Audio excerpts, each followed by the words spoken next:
पाठ 25 अपठित गद्यांश unseen passages.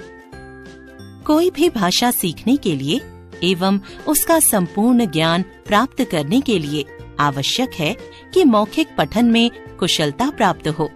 विभिन्न प्रकार के विषयों की सामग्री को आत्मसात करने के लिए आवश्यक है कि छात्र उस सामग्री को पढ़ें, पढ़कर समझें एवं उस पर चिंतन मनन करें। साथ ही साथ उस पर अपनी प्रतिक्रिया देने की भी छात्र के अंदर क्षमता होनी चाहिए। इसके लिए छात्र अर्थ ग्रहण का अभ्यास करें।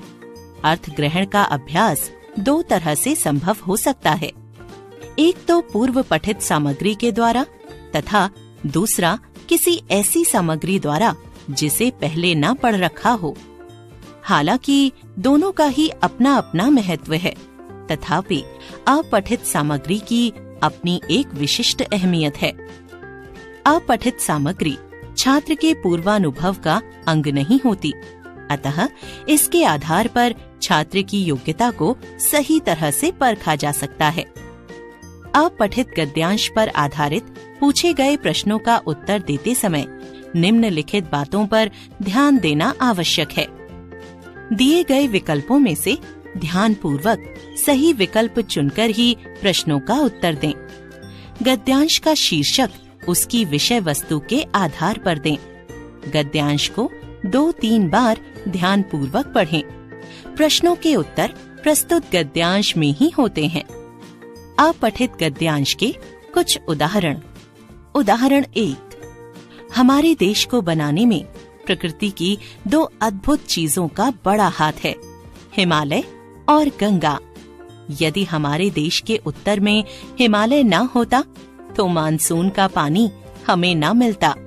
साथ ही उत्तर से आने वाली ठंडी हवाएं हमारे देश के मैदान को बंजर कर देती। इस तरह हिमालय हमारे देश का रक्षक है। वह पानी भरी मानसून की हवाओं को इस पार रोक लेता है और बर्फीली हवाओं को उस पार से ही लौटा देता है।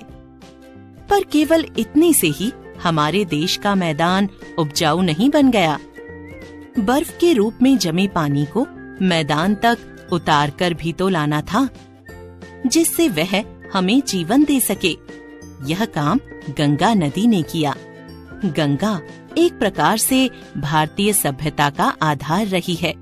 इसी के किनारे हमारे देश के इतिहास की सबसे प्रमुख घटनाएं घटी हैं।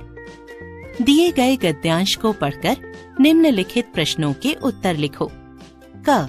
हमारे देश को हिमालय से कौन कौन से लाभ हैं? ख. गंगा नदी भारत के लिए कैसे महत्वपूर्ण है? ग. गंगा नदी को पानी कहाँ से मिलता है? घ. गद्यांश के लिए उपयुक्त शीर्षक बताइए। उत्तर। क. हिमालय की वजह से ही हमारे देश को मानसून का पानी मिलता है। उत्तर से चलने वाली ठंडी हवाओं को हिमालय रोकता है। हमारे देश की सीमा का प्रहरी भी हिमालय ही है। ख. बर्फ के रूप में जमे पानी को मैदान तक पहुंचाकर गंगा सिंचाई में सहायक सिद्ध होती है। ग. गंगा नदी को पानी हिमालय पर जमी बर्फ से प्राप्त होता है। घ. शीर्षक हिमालय और गंगा की भारत को देन। उदाहरण 2। व्यक्ति के जीवन में हार जीत, सफलता असफलता, लाभ हानि, यश अपयश, मान सम्मान आदि सभी होते हैं। जीवन में सुख के बाद दुख आता है और दुख के बाद सुख भी आता है।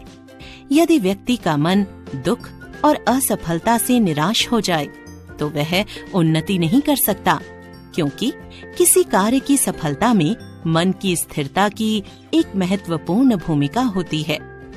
यदि प्रतिकूल स्थितियों में भी मन स्थिर रहता है तो स्थितियां अपने आप अनुकूल बन जाती हैं। इसलिए हमें कभी निराश होकर हार नहीं माननी चाहिए। दिए गए गद्यांश को पढ़कर निम्नलिखित प्रश्नों के उत्तर लिखिए। क. व्यक्ति के जीवन में क्या क्या होता है? ख. जीवन में सुख के बाद और दुख के बाद क्या आता है? ग. व्यक्ति कब उन्नति नहीं कर सकता? घ, प्रतिकूल स्थितियों को अनुकूल कैसे बनाया जा सकता है? अण, प्रतिकूल स्थितियों में मन को स्थिर रखने से क्या होता है? च, गद्यांश का उपयुक्त शीर्षक लिखिए। उत्तर: क, व्यक्ति के जीवन में हार जीत, सफलता असफलता, कीर्ति अपकीर्ति, आदर अनादर, फायदा नुकसान आदि सभी होते हैं। ख, जीवन में सुख के बाद दुख और दुख के बाद सुख आता है। ग, जब व्यक्ति का मन दुख और असफलता से निराश हो जाए तो वह उन्नति नहीं कर सकता। घ, मन को स्थिर रखकर प्रतिकूल स्थितियों को अनुकूल बनाया जा सकता है। अण, प्रतिकूल स्थितियों में मन की स्थिरता द्वारा अनुकूलता आती है। च, शीर्षक: मत हो निराश अथवा हार न मानो। उदाहरण 3। जो शिव की सेवा करना चाहता है उसे पहले उसकी संतानों और इस संसार के सारे जीवों की सेवा करनी चाहिए। शास्त्रों में कहा गया है कि जो भगवान के सेवकों की सेवा करते हैं वे भगवान के सबसे बड़े सेवक हैं। निस्वार्थता ही धर्म की कसौटी है। जिसमें इस निस्वार्थता की मात्रा अधिक है, अर्थात जिसमें स्वार्थ नहीं है, वह अवश्य ही शिव के पास है। इसके विपरीत यदि कोई स्वार्थी है तो चाहे उसने सारे मंदिरों के दर्शन किए हों, सारे तीर्थों में ही क्यों न घूमा हो, अपने को चीते के समान क्यों न रंग डाला हो, परंतु फिर भी वह शिव से बहुत दूर है।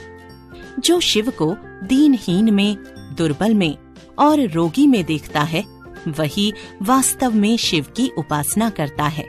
जो शिव को केवल मूर्ति में देखता है उसकी उपासना प्रारंभिक है।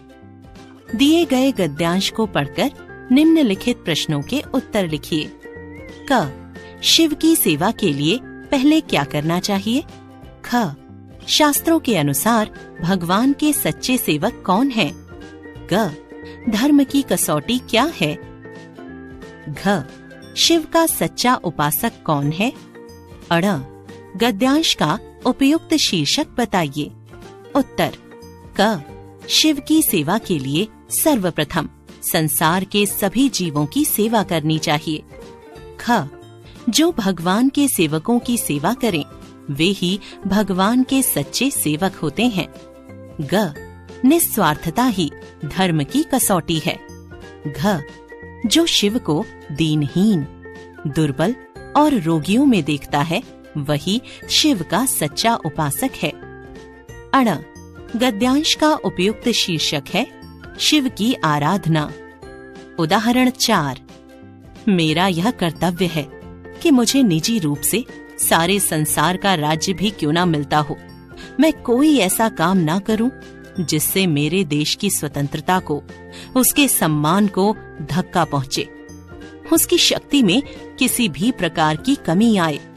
साथ ही उसके एक नागरिक के रूप में मेरा यह अधिकार भी है कि अपने देश के सम्मान का पूरा पूरा भाग मुझे मिले और उसकी शक्तियों से अपने सम्मान की रक्षा का मुझे, जहां भी मैं हूं, भरोसा रहे।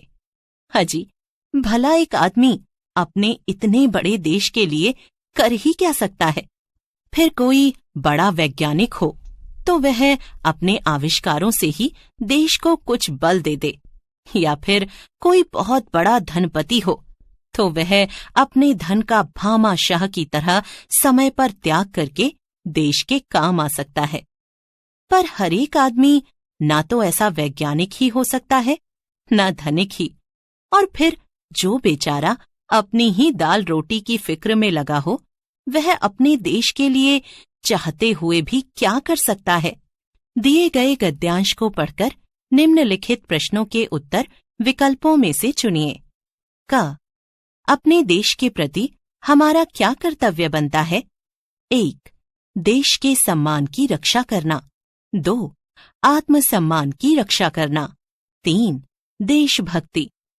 ख, अजी, भला एक आदमी अपने इतने बड़े देश के लिए कर ही क्या सकता है? इस पंक्ति का भाव स्पष्ट कीजिए। 1. एक आदमी खुद की देखभाल कर ले वही बहुत है। 2. एक आम आदमी सिर्फ अपने लिए खाना जुटा सकता है। 3.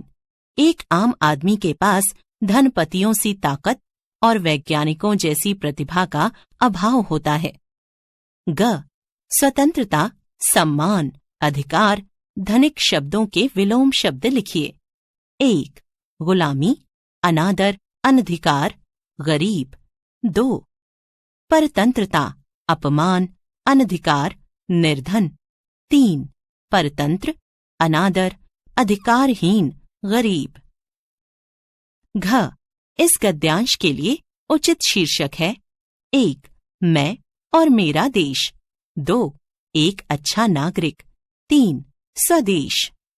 उत्तर क 1, ख 3, ग 2, घ 1। उदाहरण 5। बहुत से लोगों से मित्रता करना भी ठीक नहीं है, क्योंकि सच्ची और आदर्श मैत्री एक दो से ही संभव है।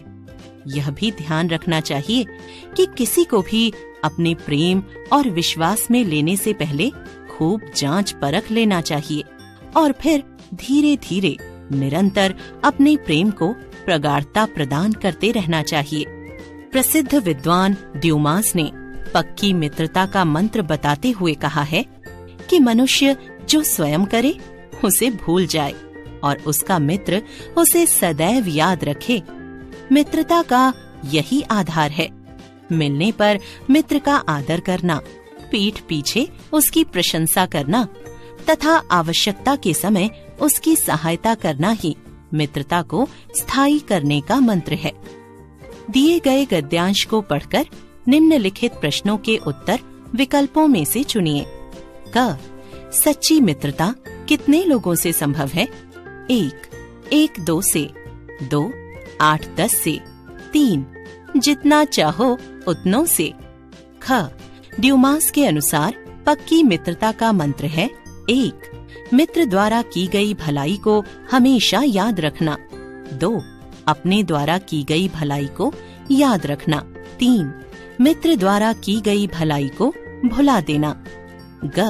प्रशंसा शब्द का विलोम है 1. सम्मान, 2. बुराई, 3. निंदा। घ. गद्यांश का उपयुक्त शीर्षक चुनिए। 1. मित्र। 2. सच्ची मित्रता। 3. आपसी प्रेम और विश्वास। उत्तर क 1, ख 1, ग 3, घ 2।